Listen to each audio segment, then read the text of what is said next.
Web, TV Info.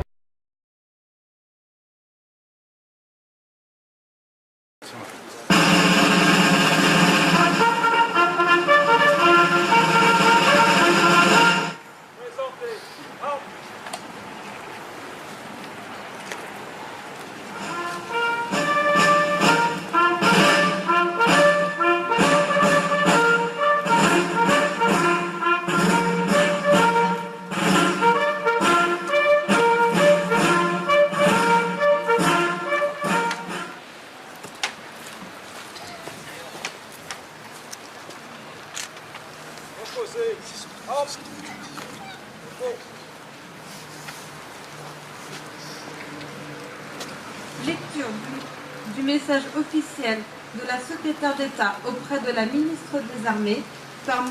Fabrice Riboulet-Rose, préfet de la Charente-Maritime.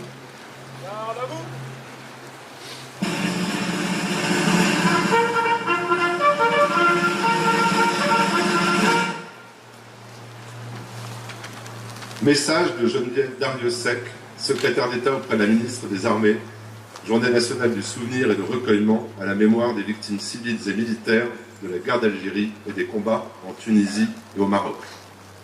En cette journée nationale, la France rend un hommage solennel à toutes les victimes civiles et militaires de la guerre d'Algérie et des combats en Tunisie et au Maroc.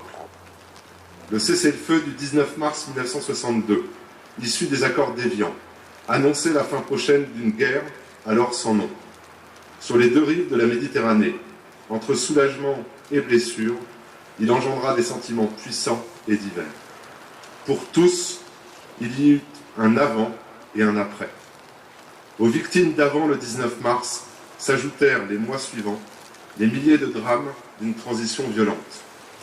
Aujourd'hui, dans un même hommage, la France pense à toutes les douleurs et à toutes les souffrances, à toutes les familles déchirées et endeuillées, à celles et ceux qui ont enduré la guerre dans leur chair et dans leur esprit.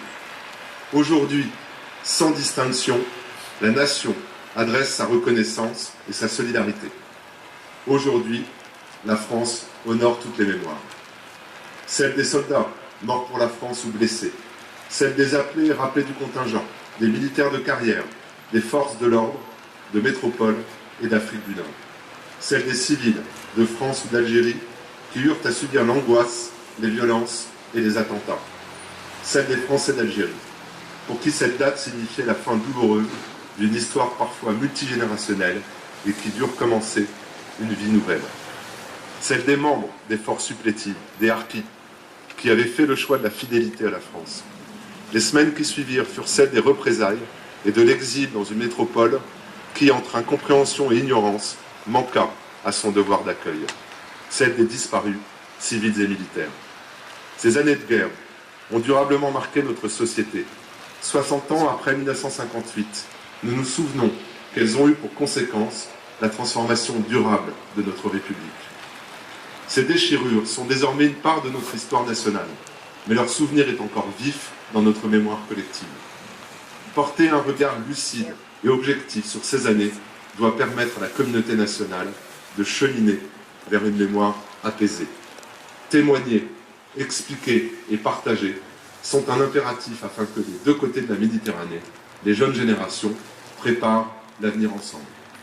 Aubry Pierre, mort pour la France. Auvinet Maurice, mort pour la France.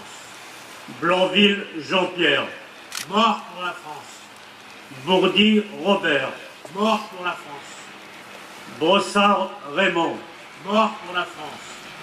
Budin Yves, mort pour la France. Canovas Gilbert, mort pour la France. Castin Maurice, mort pour la France. Castella Gérard, mort pour la France. Combeau François, mort pour la France. Druineau Jean, mort pour la France. Dubois René, mort pour la France. Durand Robert, mort pour la France. Fargeau Marc, mort pour la France. Hafner Paul, mort pour la France. Jacob Joseph, mort pour la France. Jacquelin Claude, mort pour la France.